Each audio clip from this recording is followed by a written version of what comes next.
சற்று முன் கிடைக்கப்பெற்ற மிக முக்கியமான செய்தி ஒன்று வெளியாகியுள்ளது.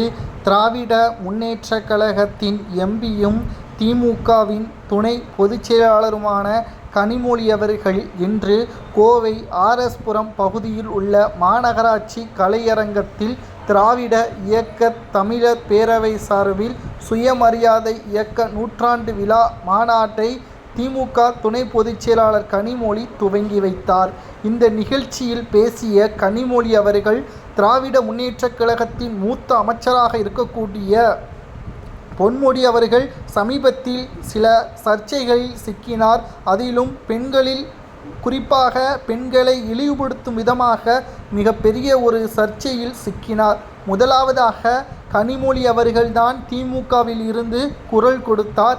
இப்பேற்பட்டவர் திராவிட கழகத்தை சேர்ந்தவர் கிடையாது என்பதை அவர்தான் அறிவித்தார். தற்பொழுது 2026 சட்டமன்ற தேர்தலில் பொன்முடி அவர்களுக்கு வாய்ப்பு வழங்கப்படாது. ஏனென்றால் இவரை மீண்டும் தேர்வு செய்ய மாட்டோம்.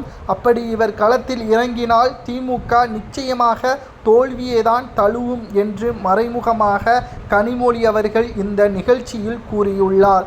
எனது தந்தையும் முன்னாள் முதல்வருமான கலைஞர் அவர்கள் திராவிட முன்னேற்றக் கழகத்தில் உள்ள உறுப்பினர்கள்தான் எனது குடும்பத்தில் இருக்கிறார்கள். ஆனால் ஒருவரை தவிர எனது மகள் கனிமொழியை தவிர அனைவரும் திராவிட குடும்பத்தை சார்ந்தவர்கள். எனது மகள் கனிமொழி தீவிர திராவிட இயக்கத்தை சார்ந்தவர் என்றும், பெண்களுக்கு இழிவாக யார் பேசினாலும் நிச்சயமாக முதலாவது ஆளாக குரல் கொடுப்பார் என்று கலைஞர் அவர்கள் கூறியது இன்றும் எனக்கு நினைவிருக்கிறது. எனது கட்சிக்காரராக இருந்தாலும் அவரை நான் குற்றம் சாட்டுவேன் என்றும் கனிமொழி அவர்கள் கூறியுள்ளார். தற்பொழுது 2026 சட்டமன்ற தேர்தலில் பொன்முடி அவர்களுக்கு எம்எல்ஏ பதவி மறுக்கப்படும். 2026 மட்டுமல்ல, தற்பொழுது அமைச்சர் பதவியும் அவரிடம் இருந்து பறிக்கப்படும். ஏப்ரல் 30 நிச்சயமாக இது நடக்கும் என்ற தகவல் தற்பொழுது கிடைக்கப்பெற்றுள்ளது. இந்த நிகழ்ச்சியில் பேசிய கனிமொழி எம்பி, தேர்தல் வெற்றி, கட்சி பொறுப்பு என எத்தனையோ பொறுப்புகள் எனக்கு கிடைத்தாலும் எனது வீட்டில் அனைவரும் திமுக, என் மகள் மட்டும் திக என கலைஞர் கூறியதை மிக பெருமையாக எனக்கு இருக்கிறது என்று மீண்டும் ஒரு முறை மேடையில் பேசி பொன்முடி அவர்களை பற்றி நினைவுபடுத்தியுள்ளார். நிச்சயமாக பொன்முடி அவர்கள் செய்தது தவறுதான்.